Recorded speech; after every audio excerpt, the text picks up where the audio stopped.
Bruce Feldman back here in his now weekly Wednesday spot. It's official now that you did last Wednesday and this one as well from Fox Sports and The Athletic. I give you the floor on what you witnessed at TCU on Big Noon Fox on Saturday, sir. Mike said it best. He came by. He was like, unbelievable. I'm like, yeah, that's the word. It was literally unbelievable. 20.5-point underdog. They get a 3-and-out in the first series, and then the game plan they had, getting the ball out of Shedeur, their quarterback's hands quick, makes sense. They got on the perimeter. There's about 8 different things that happened in CU's win over TCU that were mind-blowing to me. I'm going to start with the most mind-blowing. Travis Hunter, who was we've talked about him here before, the number 1 recruit that Deion got to go to Jackson State and beat everybody on, and now he followed him to CU. Played both ways exceptionally well. He played like 130 snaps, and it was almost 100 degrees there. Like, I remember doing this when I was at ESPN Magazine, did a story on Chris Gamble when Ohio State won the national title. Really good player, first-round pick. He was their second leading receiver, and he was a really good cornerback, and he was a return guy. Played 130 snaps. He played 130 snaps against Illinois in a game that was probably like 49 degrees. This was like 100. And he got better in the second half. He made a remarkable interception where his closing speed was just, oh my God. You totally get why he was the number 1 recruit in the country. So there was that. Then there was Shedeur, his son, who had been a really good quarterback, and we knew he was going to be one of their better players, but he was totally poised, incredibly accurate, threw for a career, like a CU record, 510 yards. They had 4 100-yard receivers in the game. He spread it out. I mean, it was like, then there was like their offensive line, which Logic and everybody else I talked to was like, there's no way you can get an offensive line where all the mismatched parts come together post-spring football. I was talking to one of the TCU coaches the day before the game, and it was like, well, it's not, it'd be like almost like bringing the Georgia offensive line in and expecting them in a new system come. No, I said, no, it'd be like having one guy from Georgia, one guy from Michigan, one guy from Kent State. And honestly, I don't know if those guys were from Georgia and Michigan. I know a couple were from Kent State, but like, you're bringing them all together, and they played really, really well. Credit to the coaches, credit to the players. You have to. Mind-blowing. I'm glad that you said credit to them as well. Obviously, the players, they're the ones who play, and Deion will say that. But you got to credit the coaching.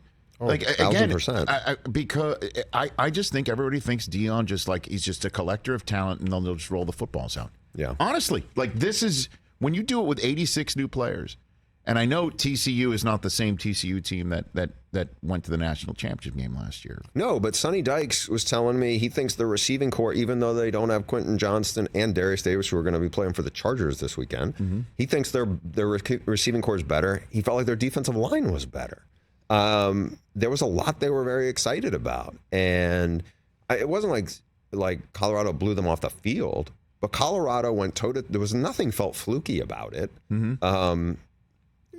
Credit to them. Sean, first of all, the biggest thing a head coach usually does is what kind of staff they put together. He got Sean Lewis, who's a really well-regarded offensive mind, to leave being the head coach at Kent State to go become his offensive coordinator. And Sean Lewis brought his O-line guy, and that guy, Bill O'Boyle, is really good. Then you looked at some of the defensive side of things. And I think also, this is to me is one of the big things for Deion is he has a read on people. You know this better than me because you worked with him closely. But I think he's incredibly people smart and knows how to push buttons, and that matters. And, I can't wait I'm flying there tonight. I cannot wait to see week 2 of this. And it must be lit on that campus. They must be out of their minds. I saw the athletic director go up to Deion. He was crying. It looked like he was crying. He should be. They were awful for 20 years, and now all of a sudden they are the biggest story in sports, not just college football. Like, did you see what happened? Like, it's just remarkable. I don't think it's overhyped, and I know, folks. I already see it coming. I could see it coming because it's been replayed for 4 decades with Deion. Where he lets his mouth run. He talks when he shouldn't. He's thinking that he's writing checks that we cannot wait for his team to not cash. And he doesn't care because what he's doing is what he's always done, which is enter an arena with confidence, because not only does he know he's prepared, that's first and foremost. not only does he know that he's prepared, but he knows that those who he needs to come with him are equally as prepared. That is the secret sauce. Everyone pays attention to the flash or the prime time, and then Deion comes in and whips you. That's what I think he's doing with this team. At one game in, and I understand there's a long way to go, but I saw enough college football this weekend to see that if that team continues to be consistent and healthy, they can stand quite a run in a Pac-12 that hasn't lost yet. Yeah, look, I think the health part is a big key. Yes. You can't afford, I imagine there's going to be a big drop-off if Shedeur is not the starting quarterback. But take it for this. So, in our green room at some point in the second half, Urban Meyer and I have this conversation. He's talking about like how game changer and how other schools are going to take their cues from this. Mm-hmm. And my only hesitation on this is there aren't other Deion Sanderses. Like, there are other great players. Like Eddie George was a phenomenal player. He's a head coach at Tennessee State. There's other guys who Ed Reed briefly was the head coach at FAMU. Ed Reed's a super charismatic guy too, mm-hmm. and the passion kind of pours out of him. But I think that's only one piece of this, mm-hmm. right? There's great player, there's super charismatic, there's a lot of things to go to it. But like, I don't know, could people overhaul their roster and make these dramatic moves? Can you expect to sell, hey, come play for me? Like, I actually know what it's like to do this and to get you there. Yeah, I think that can resonate. I just don't know. Like, when I watch him, there are certain things that he has a sense for that I'm like, ooh, there's some genius in there. And when I use the term genius, it's like stuff that doesn't make sense to normal people. But it's actually like next level. And I think there's some stuff going on there where, like, you watch some of these press conferences he has or some of these different things, mm-hmm. and it's like, I don't know how scripted it is. It's just, God put it in his ear and it's coming out in a lyrical, very powerful way. As somebody who, we both are in front of a microphone, you way more so than me. It is not easy to do that. Well, I've been around, again, Deion for as long as I've been around him. Deion's expertise when he was on television was sense of chemistry and also sense of moment and his ability to react second to none, where he hated to rehearse. Whenever we would do stuff and let's rehearse it, he'd be like, why? Save it for when the lights are on. Because everybody else isn't you, and right. They can't get away with hitting the switch and it just comes out. But he would do it. It's not like he refused to do it. It would just be like, we've got it. The lights are going to come on. You may have it, but what about the other schmoes?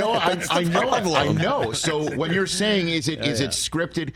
He's probably said this, if I had to guess, the stuff that he says into a microphone, he's probably said dozens of times to everyone around him. So it just comes out that he might workshop stuff with other people and then be ready to hit it. But him saying that he's about to get comfortable in a minute that's him, I think, off the cuff, just talking like he talks, because he's giving also everyone a little bit of a warning.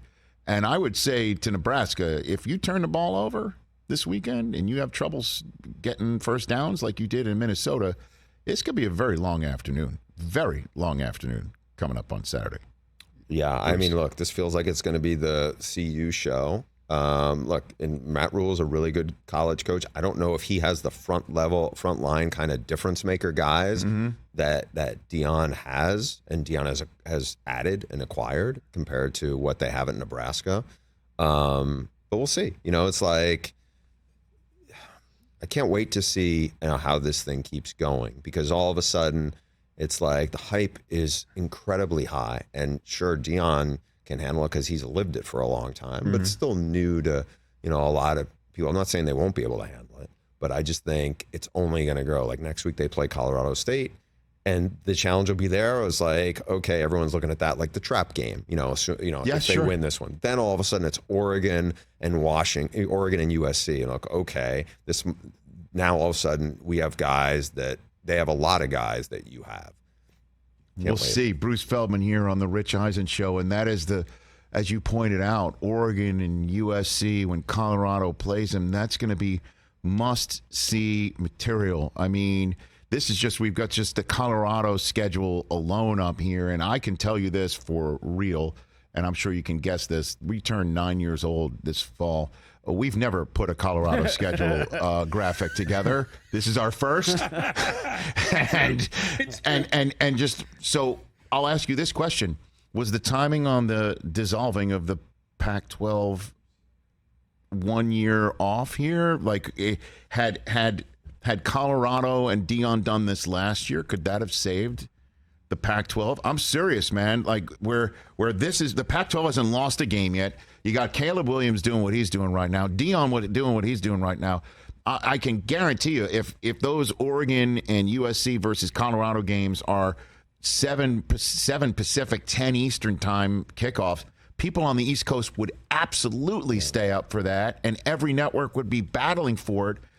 Could Deion have saved the Pac-12 had this happened last year? I think the question to pivot off of is not just the Deion part. Yes. This feels like it's going to be a magical year. It's early. I don't want to overreact, which I'm kind of doing. We all, but I guess, but for the Pac-12, Caleb, Michael Penix Jr., Bo Nix, DJ Uiagalelei looked terrific the other day at Oregon State, who, by the way, is a top 25 team. UCLA looked impressive. They have a 5-star freshman from, Michigan's backyard who's big time, Dante Moore.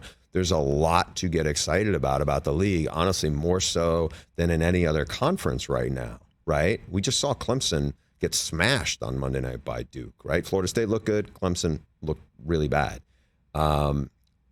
If all these deals did not come up or get leveraged into coming up, going into this season, if they could magically turn back the clock, I think the Pac-12 would have had way more leverage if this was 2 years back in the cycle, meaning 2 years back. In the cycle. Because USC and UCLA moving to the Big Ten was such a gut punch for the Pac-12. Now, the Pac-12, I think probably would have a better chance to pivot because they would have had more leverage to marshal up everything else it had left over. But it's a hand they didn't, it wasn't a great hand they had at the time. They didn't play it well. And now all of a sudden, if I'm the Brett Yormark in the Big 12, I'm giddy to have Colorado coming back to the Big 12. Oh my goodness gracious. And the other thing that that was a conference game on Saturday. It was a future conference game. Theoretically, right? And so now you get Colorado, and this is one kid, but I know Deion Sanders has a kid from Georgia who's a 4-star top 100 defensive back who was supposed to go visit Kentucky this weekend. Well, now he's going to Boulder this weekend. And if you start getting kids who are going to do that, and Colorado shows Deion, hey, we are all in on Deion Sanders. I mean, I don't know if I imagined this or not, but how for the years they would run the university commercial. You could be watching Rutgers Northwestern. At some point, there's going to be a 30-second spot about Northwestern, a 30-second spot, right? Mm-hmm. And nobody pays attention to them, and even if you went to the school. I'm pretty sure that the Colorado one used the word prime, talking about professors and everything else. I was like, did I imagine this, or that really happened? Did they really? Yeah, I think so. That. Are you serious? Hey, we have prime education. Yeah, prime I thought that. Campus. I'm almost positive. Awesome. Maybe I imagine that would be brilliant if they did that. But why not? But what I think it does is it shows. And I have a story coming up in a day on tomorrow on The Athletic about more of this buy-in in the relationship of Deion Sanders and the woman who's really helps drive his career, who Constance Schwartz, yeah. Yeah, and it's really about all the things that are lined up in place. She's that they awesome have people, going. by the way. Strahan as well. I mean, so many others. And the biggest Rolodex in sports, yeah, right? Yeah, and so, but it's really about the stuff behind the scenes of this. And I was like, in my head, I'm like, all right, 2 years, whether it goes great or it doesn't go great, I think, I don't just see Deion staying here that long. I think somebody else will pull him away. Why? Maybe not. If he gets, like he said, he's getting comfortable, and it's early. It's one game. He likes to fish. He can do whatever he wants in Boulder. I mean, he is going to be a king there. He already is. He already is. Oh, he already is. I mean, without question. You get that sense But that's why I wanted to say like, okay, if Deion was there 2 years ago, and this is before UCLA and USC decided to break off, and this conference has the buzz about it now that Deion is just taken to a next level. Would things have possibly? I think so, because different? then you just have a much more desire. Colorado football was horrible for so long, horrible. They had like one winning season in like the last 17 or 18 years. I mean, they were nationally irrelevant. This guy gets there and immediately, like, I don't know the exact numbers of this, but we had reported that Deion was offered the job on our Big Noon show. Mm-hmm. And I want to say it might have been the weekend, Michigan, Ohio State in Columbus. Normally when Fox puts my digital hits from Big Noon online, maybe they get somewhere between 20 and 40,000 views. That thing got like 500,000. It was because, now granted, the Deion thing was big news, but also it's Deion. People care. They don't, I'm not saying they don't care about Dan Lanning. He's a good coach. I'm not saying they don't care about Kalen DeBoer. He's a good coach. Let's be honest, though. I mean, I had fun with it after the game on Saturday. I just took to X or Twitter, whatever you want to call it. Twitter, Rich. And I'm like, Deion becomes the first coach in NCAA history to win his first game after taking over a one-win team while also being a Pro Football Hall of Famer, a 533 hitter in the World Series, and a former host of Saturday Night Live. I mean, this is Deion. I've walked through airports with him and Chris Berman. Deion's the only one who's surpassed Berman in terms of people that stop everybody. And the one thing too, and this is what I will counsel everybody and warn everybody because I had my fun. Which is a TCU player that Deion was talking to after the game went up cornerback. To him? Yeah, and I'm like, I said, throwing a break at the first hour. If I'm a coach of another team, you talk to any coach you want after the game. If they're willing to come up to talk to you, tell you what a good kid you are, a good game you are. That's the only one. You must stay away from Deion Sanders. You are not allowed to talk to him because this is Deion at the combine. At the combine, Deion had been 15, 20 years clear of basically playing, And this was just a couple of years ago. Deion had been years clear of playing. Maybe I'm exaggerating, but 15, 20 years from his hold it up heyday, and he might still be dead money on the Cincinnati Reds. But long story short, the cornerbacks flocked to him. He's twice their age. They're half his age. They flocked to him. He was a godfather. Honestly, like he is an anomaly, and the fact that he is now being dropped in the college football world in the NIL and transfer portal is earth-shattering in that era that he's being dropped. And I know what Urban's saying, to you, off camera, but good luck to anybody who wants to try and do battle with that. Somebody's going to say, okay, my son made $2.5 million in NIL money between games 1 and 2 of his first time in Colorado. How about you? End of story. End of story. Yeah. Good luck to the guy who has to follow him in an in-home visit. Right? That's a fact. These are facts. We're not over-exaggerating. We're just telling everybody facts. And some of these guys, remember, Dabo, Brian Kelly, they're successful coaches. Oh, yeah. But compared to Deion Sanders, wwho's going to land? Brian Kelly could dance on the podiums all he wants. He is not going to resonate. But when people were saying, Deion's not, he's got to, beat the sticks a little bit before he's allowed to come to a big D1 program. He's got to put in his time. No, his time is prime time. That's the time that he put in. And that's the difference maker in this era. How many times have we been saying that from this microphone? For years. So, look, obviously I'm biased when it comes to it. I've got a couple minutes left. Greg Sankey's my first guest tomorrow. What should I ask him? Good question. What should you ask Greg Sankey? I would ask him why he would tell people that you will not end up with 2 major conferences down the road, just the Big Ten and the SEC. And the second question I would ask him is, a lot of people, including coaches in college football, think that at some point major college football needs to break away from the NCAA because they do not want to be governed, people telling them the rules when they don't actually know the landscape of college football. Like cheeseburgers? Not even that, but sort of that. But like the question would be then, they have